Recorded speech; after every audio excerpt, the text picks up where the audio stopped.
ನಮಸ್ತೆ ವೀಕ್ಷಕರೇ, ಇನ್ಫೋ ಮಾಸ್ಟರ್ಗೆ ಸ್ವಾಗತ. 5 ಸುತ್ತಿನ ಕೋಟೆ ಕಾಶ್ಮೀರ. ಬೇರೆಲ್ಲ ರಾಜ್ಯಗಳಿಗಿಂತ ಕಾಶ್ಮೀರಕ್ಕೆ ಹೆಚ್ಚಿನ ಭದ್ರತಾ ಪದರಗಳಿವೆ. ಕಾಶ್ಮೀರಕ್ಕೆ ಇಷ್ಟೆಲ್ಲ ಭದ್ರತೆ ಇದ್ದಾಗ್ಯೂ ಸವಾಲುಗಳು ಏನೇನಿದೆ? ಭದ್ರತಾ ಪಡೆಗಳು ಗುಪ್ತಚರ ಏಜೆನ್ಸಿಗಳ ಸಮನ್ವಯದಲ್ಲಿ ಆಗಾಗ್ಗೆ ತೊಡಕುಗಳು ಕಾಣಿಸುತ್ತವೆ.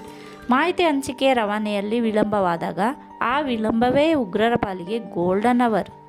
ಇಂಥ ಗೋಲ್ಡನ್ ಅವರ್ ಬಳಸಿಕೊಳ್ಳುವಲ್ಲಿ ಪಾಕ್ನ ಗುಪ್ತಚರ ಸಂಸ್ಥೆ ISI ಬಲು ಕದೀಮ. ಇಂಥ ಸಮಯದಲ್ಲೇ ಉಗ್ರರು ಒಳ ನುಸುಳುವ ಪಹಲ್ಗಾಮ್ನಂತೆ ದಾಳಿ ನಡೆಸುವ ದುಷ್ಕೃತ್ಯಕ್ಕೆ ಇಳಿಯುತ್ತಾರೆ. ಜೈಷ್ ಉಗ್ರ ಸಂಘಟನೆ 2019ರ ಬಳಿಕ ಹುಟ್ಟಿಕೊಂಡಿರುವ ಲಷ್ಕರ್ ಎ ತೊಯ್ಬಾದ ಪ್ರಾಕ್ಸಿ ಸಂಘಟನೆ ದಿ ರೆಸಿಸ್ಟೆನ್ಸ್ ಫ್ರಂಟ್ TRF ಸ್ಥಳೀಯರನ್ನು ಸ್ಲೀಪಿಂಗ್ ಸೆಲ್ಗಳಾಗಿ ಬಳಸಿಕೊಳ್ಳುತ್ತಿವೆ. ಇವರು ಸಾಮಾನ್ಯ ನಾಗರಿಕರ ಜೊತೆ ಜೀವನ ನಡೆಸುತ್ತಿದ್ದರೆ ಗುಪ್ತಚರರಿಗೆ ಅವರ ಪತ್ತೆ ಕಷ್ಟವಾಗುತ್ತದೆ. ಕಣಿವೆಯಲ್ಲಿ TRFನ ನಕಲಿ ಖಾತೆಗಳನ್ನು ಹೊಂದಿರುವ ವಾಟ್ಸಪ್ ಗ್ರೂಪ್ಗಳನ್ನು ಸಂಪೂರ್ಣವಾಗಿ ಸ್ಥಗಿತಗೊಳಿಸಲು ಇಂದಿಗೂ ಸಾಧ್ಯವಾಗಿಲ್ಲ. ಇವುಗಳಿಂದಲೇ ಉಗ್ರರು ಸುಲಭವಾಗಿ ತಪ್ಪಿಸಿಕೊಳ್ತಿದ್ದಾರೆ. ಸ್ಥಳೀಯರಿಂದ ಸೇನೆಗೆ ನಿರೀಕ್ಷಿಸಿದಷ್ಟು ಮಾಹಿತಿಗಳು ಸಿಗದೇ ಇರುವುದು ಕಾರ್ಯಾಚರಣೆಗೆ ತೊಡಕಾಗಿದೆ. ಸ್ನೇಹಿತರೆ, ನಾವೆಷ್ಟು ಅದೃಷ್ಟವಂತರು ಅಲ್ವಾ? ಈ ಕರ್ನಾಟಕದಲ್ಲಿ ನಾವು ಸೈನಿಕರ ಪಹರೆಯನ್ನು ನೋಡುವುದೇ ಅಪರೂಪ. ಎಲ್ಲೋ ಚುನಾವಣೆ ಹೊತ್ತಿನಲ್ಲಿ ಏನಾದರೂ ವಿಪತ್ತು ಎದುರಾದಾಗ ಅಥವಾ ಯಾರಾದರೂ VVIPಗಳು ಬರುತ್ತಾರೆ ಅಂದಾಗ ಮಾತ್ರ ಸಶಸ್ತ್ರ ಹಿಡಿದ ಸಮವಸ್ತ್ರಧಾರಿಗಳು ಅಂದರೆ ಯೋಧರು ಕಾಣಿಸ್ತಾರೆ. ಎಲ್ಲೋ ಚೆಕ್ ಪೋಸ್ಟು ಏರ್ಪೋರ್ಟ್ಗಳಲ್ಲಷ್ಟೇ ನಮ್ಮನ್ನು ಅಡಿಯಿಂದ ಮುಡಿವರೆಗೆ ಸ್ಕ್ಯಾನ್ ಮಾಡ್ತಾರೆ. ಆದರೆ ಜಮ್ಮು ಕಾಶ್ಮೀರ ಎಂಬ ರಾಜ್ಯಕ್ಕೆ ಯೋಧರಿಲ್ಲದೆ, ತಪಾಸಣೆ ಇಲ್ಲದೆ ಒಂದು ದಿನವಿರಲಿ ಕೆಲವು ಗಂಟೆಗಳನ್ನು ಕಳೆಯೋಕ್ಕೆ ಅಸಾಧ್ಯ. ಮಗ್ಗಲಲ್ಲೇ ಪಾಕಿಸ್ತಾನ ಸೇನೆ ISI ಛೂ ಬಿಡುವ ಉಗ್ರ ಹಾವಳಿಯಿಂದಾಗಿ ನೆಮ್ಮದಿಯಿಂದ ನಿದ್ರಿಸುವುದು ಇಲ್ಲಿ ಕಷ್ಟ. ನಿಮಗೆ ಗೊತ್ತಿರಲಿ, ಕಳೆದ 6-7 ದಶಕಗಳಿಂದ ದೇಶದಲ್ಲಿ ಅತಿ ಹೆಚ್ಚು ತೊಂದರೆಗೊಳಗಾದ ರಾಜ್ಯಗಳಲ್ಲಿ ಜಮ್ಮು ಕಾಶ್ಮೀರಕ್ಕೆ ಅಗ್ರಸ್ಥಾನ. ಅದಕ್ಕಾಗಿಯೇ ಬೇರೆಲ್ಲ ರಾಜ್ಯಗಳಿಗಿಂತ ಹೆಚ್ಚಿನ ಭದ್ರತಾ ಪದರಗಳು ಕಾಶ್ಮೀರಕ್ಕೆ ಇವೆ. ಗುಪ್ತಚರ ಏಜೆನ್ಸಿಗಳು ಇಲ್ಲಿ ಸಕ್ರಿಯವಿದ್ದಷ್ಟು ಬೇರೆಲ್ಲೂ ಜಾಗೃತವಾಗಿಲ್ಲ. ಅನುಮಾನಾಸ್ಪದವಾಗಿ ಕಂಡ ಒಂದು ಸಣ್ಣ ಚಟುವಟಿಕೆಯು ಇಲ್ಲಿ ತೀವ್ರ ವಿಚಾರಣೆಗೆ ಒಳಪಡುತ್ತೆ. ಇಂಥ ಸರ್ಪಗಾವಲಿನ ನೆಲದಲ್ಲೇ ಘನ ಘೋರ ನರಮೇಧ ಘಟಿಸಿರುವುದೇ ಆಶ್ಚರ್ಯ. ಅಷ್ಟಕ್ಕೂ ಕಾಶ್ಮೀರದಲ್ಲಿ ಭದ್ರತಾ ವ್ಯವಸ್ಥೆ ಎಷ್ಟು ಪದರಗಳಲ್ಲಿರುತ್ತೆ, ಅವು ಹೇಗೆ ಕಾರ್ಯನಿರ್ವಹಿಸ್ತವೆ ನೋಡೋಣ ಬನ್ನಿ. ಮೊದಲನೇ ಭದ್ರತೆ ಬಂದು LOC ಅಲ್ಲಿ 70,000 ಸೈನಿಕರ ಪಹರೆ ಇರುತ್ತೆ. ಜಮ್ಮು ಕಾಶ್ಮೀರವು ಪಾಕಿಸ್ತಾನದೊಂದಿಗೆ ಅಂತಾರಾಷ್ಟ್ರೀಯ ಗಡಿ ಹಂಚಿಕೊಂಡಿದೆ. ಇಲ್ಲಿನ ಗಡಿ ನಿಯಂತ್ರಣ ರೇಖೆಯು ಸುಮಾರು 740 ಕಿಲೋಮೀಟರ್ಗಳಷ್ಟು ಉದ್ದ ಇದೆ. ಹಾಸನದಿಂದ ಕನ್ಯಾಕುಮಾರಿಗೆ ಹೋದಷ್ಟು ಸುದೀರ್ಘ. ಭೂಸೇನೆಯ 65,000ದಿಂದ 70,000 ಯೋಧರ ಪಹರೆ ಇಲ್ಲಿರುತ್ತೆ. 24/7 ಸದಾ ನಿಮಿಷಕ್ಕೂ ನಿಗಾ ವಹಿಸಲಾಗುತ್ತೆ. ಗಡಿಗೆ ಮುಳ್ಳಿನ ಬೇಲಿ ಇದ್ದು ಶಸ್ತ್ರಧಾರಿ ಯೋಧರು ನಿರಂತರ ಗಸ್ತು ತಿರುಗ್ತಿರ್ತಾರೆ. ಗಡಿಯುದ್ದಕ್ಕೂ ಪಾಕ್ ಸೈನಿಕರ ಪಾಕ್ ಪ್ರಚೋದಿತ ಉಗ್ರ ಒಳ ನುಸುಳುವಿಕೆ ತಡೆಯೋದು, ಅವರನ್ನು ಎದುರಿಸುವುದು ಗಡಿ ಭದ್ರತಾ ಪಡೆಯ ಕೆಲಸ. ಡ್ರೋನ್ಗಳು, ಉಪಗ್ರಹ ಸಂವೇದಕಗಳ ನೆರವನ್ನು ಪಡೆಯುತ್ತಾರೆ. ಅಗತ್ಯ ಸಂದರ್ಭಗಳಲ್ಲಿ ವಾಯುಪಡೆ ಜೊತೆಗಿರುತ್ತೆ. 2019ರ ಬಾಲಾಕೋಟ್ ಏರ್ ಸ್ಟ್ರೈಕ್ ವೇಳೆ 49 ವರ್ಷದ ಬಳಿಕ ಭಾರತೀಯ ವಾಯುಪಡೆ ವಿಮಾನಗಳು LOCಯನ್ನು ದಾಟಿದ್ವು. ಇನ್ನು ಎರಡನೇ ಭದ್ರತಾ ಪದರ ಅಂದರೆ ಕೌಂಟರ್ ಇನ್ಫಿಲ್ಟ್ರೇಷನ್ ಗ್ರಿಡ್. ಒಳ ನುಸುಳುವ ಪ್ರತಿಯೊಬ್ಬ ಉಗ್ರನನ್ನು ಹೊಡೆದುರುಳಿಸುವುದೇ ಇಲ್ಲಿನ ಕೆಲಸ.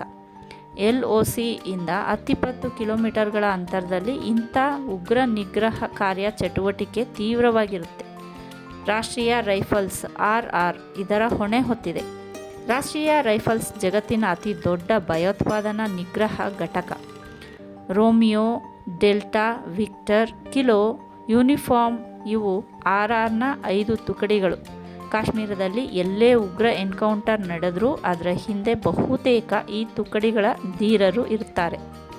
ರೋಮಿಯೋ ಫೋರ್ಸ್ ರಜೌರಿ ಮತ್ತು ಪೂಂಚ್ನಲ್ಲಿ, ಡೆಲ್ಟಾ ದೋಡಾದಲ್ಲಿ, ವಿಕ್ಟರ್ ಫೋರ್ಸ್ ಅನಂತ್ನಾಗ್, ಪುಲ್ವಾಮಾ, ಶೋಪಿಯಾನ್, ಕುಲ್ಗಾಮ್ ಮತ್ತು ಬುಡ್ಗಾಮ್ನಲ್ಲಿ, ಕಿಲೋ ಫೋರ್ಸ್ ಕುಪ್ವಾರ, ಬಾರಾಮುಲ್ಲಾ ಮತ್ತು ಶ್ರೀನಗರದಲ್ಲಿ, ಯೂನಿಫಾರ್ಮ್ ಫೋರ್ಸ್ ಉಧಂಪುರ್ ಮತ್ತು ಬನಿಯಾಹಾಲ್ನಲ್ಲಿ ಹದ್ದಿನ ಕಣ್ಣು ನೆಟ್ಟಿರುತ್ತವೆ. ಸಾಮಾನ್ಯವಾಗಿ ಒಳನುಸುಳುವ ಉಗ್ರರು ಗಡಿ ಭಾಗದ ಹಳ್ಳಿಗಳಲ್ಲಿ, ಅರಣ್ಯ ಪ್ರದೇಶಗಳಲ್ಲಿ, ಬಂಕರ್ಗಳಲ್ಲಿ ಅಡಗಿರುತ್ತಾರೆ. ಸ್ಥಳೀಯರ ಬೆಂಬಲದೊಂದಿಗೆ ಇವರನ್ನು ಹುಡುಕಿ ಕೊಲ್ಲುವುದೇ ಹರಸಾಹಸ. ಮೂರನೇ ಭದ್ರತಾ ಪದರ ಏನಂದರೆ ಆಂತರಿಕ ಭದ್ರತಾ ಗ್ರಿಡ್. ಕೇಂದ್ರ ಮೀಸಲು ಪೊಲೀಸ್ ಪಡೆ CRPF ಯೋಧರ ನಿಯೋಜನೆ ಇಲ್ಲಿರುತ್ತೆ. ಕಣಿವೆಯ ಒಳ ಪ್ರದೇಶಗಳಲ್ಲಿ, ಶ್ರೀನಗರದಂಥ ನಗರ ಪಟ್ಟಣಗಳಲ್ಲೂ ಇವರ ಕಾವಲು ಇರುತ್ತೆ. ಜಮ್ಮು ಕಾಶ್ಮೀರ ಪೊಲೀಸರ ಸಮನ್ವಯ ಸಹಕಾರದೊಂದಿಗೆ ಇವರು ಕಾರ್ಯನಿರ್ವಹಿಸ್ತಿರ್ತಾರೆ. ಕೆಲವು ವಲಯಗಳಲ್ಲಿ ಸಶಸ್ತ್ರ ಸೀಮಾಬಲ SSB, Indo Tibetan border force ITBP ತುಕಡಿಗಳನ್ನು ಇರಲಾಗುತ್ತೆ. ಹೆದ್ದಾರಿಗಳಲ್ಲಿ, ಧಾರ್ಮಿಕ ಸ್ಥಳಗಳಲ್ಲಿ ಮತ್ತು ಅಮರನಾಥ ಯಾತ್ರಿಕರಿಗೆ ರಕ್ಷಣೆ ಒದಗಿಸುವುದು ಇವರೇ. ದಿಗ್ಬಂಧನ ಶೋಧ ಕಾರ್ಯಾಚರಣೆಗೂ ಇವರು ಸೈ. ನಾಲ್ಕನೇ ಭದ್ರತೆ ಪದರ ಬಂದು ಗುಪ್ತಚರ ವ್ಯವಸ್ಥೆ. ಇದು ಗುಪ್ತಚರ ಪದರ. ರಿಸರ್ಚ್ ಆ್ಯಂಡ್ ಅನಾಲಿಸಿಸ್ ವಿಂಗ್ ಇದನ್ನು ನಿರ್ವಹಿಸುತ್ತೆ. ಅಂತಾರಾಷ್ಟ್ರೀಯ ಬೇಹುಗಾರಿಕೆ ಜೊತೆಗೆ ಆಂತರಿಕ ಗುಪ್ತಚರ ಕಾರ್ಯನಿರ್ವಹಿಸುವ ಸವಾಲು ಅಧಿಕಾರಿಗಳದ್ದು. ಆಂತರಿಕ ಗುಪ್ತಚರ ಕೆಲಸಕ್ಕೆ ಇಂಟೆಲಿಜೆನ್ಸ್ ಬ್ಯೂರೋ IB ಹೆಗಲು ಕೊಡುತ್ತೆ. ಮಿಲಿಟರಿ ಗುಪ್ತಚರ CID ಮತ್ತು ಜಮ್ಮು ಕಾಶ್ಮೀರ ಪೊಲೀಸರು ನೀಡುವ ಸೂಚನೆಗಳನ್ನು ಪಾಲಿಸಬೇಕಾಗುತ್ತೆ.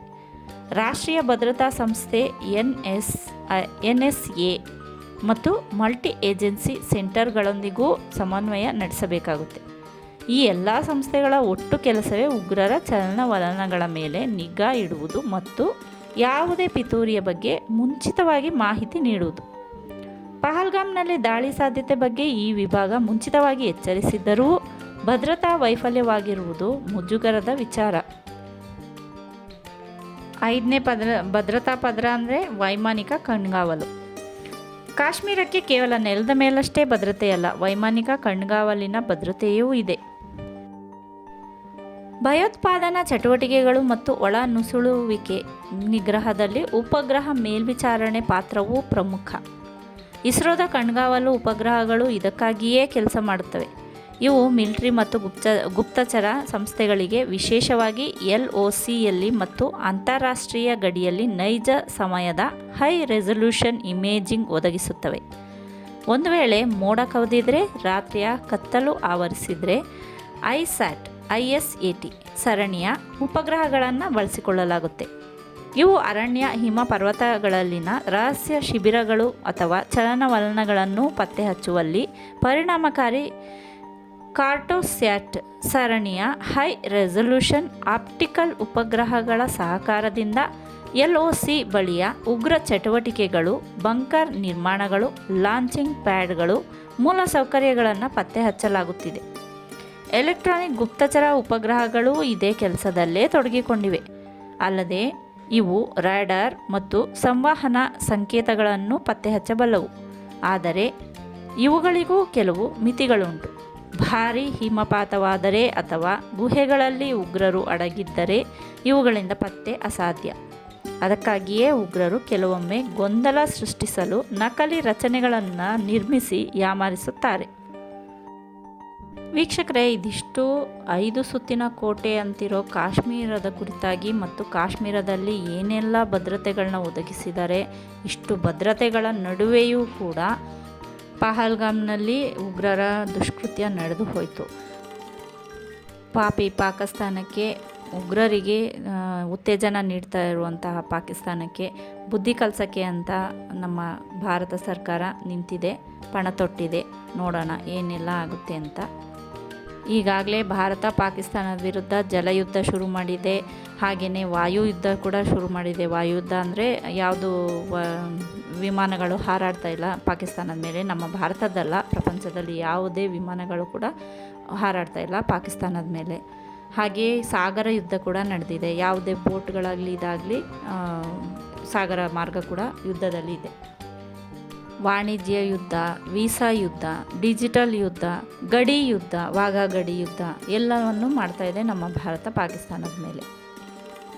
ನಮ್ಮ ಭಾರತ ಸಾರ್ವಜನಿಕರಿಗೆ, ಭಾರತೀಯರಿಗೆ, ಭಾರತೀಯ ಪ್ರಜೆಗಳಿಗೆ ಯಾವುದೇ ಸಾವು ನೋವುಗಳು ಸಂಭವಿಸದ ಹಾಗೆ, ಯಾವುದೇ ಕಷ್ಟ ನಷ್ಟಗಳು ಸಂಭವಿಸದ ಹಾಗೆ ಈ ಯುದ್ಧನ ಸಾರ್ತಾ ಇದೆ.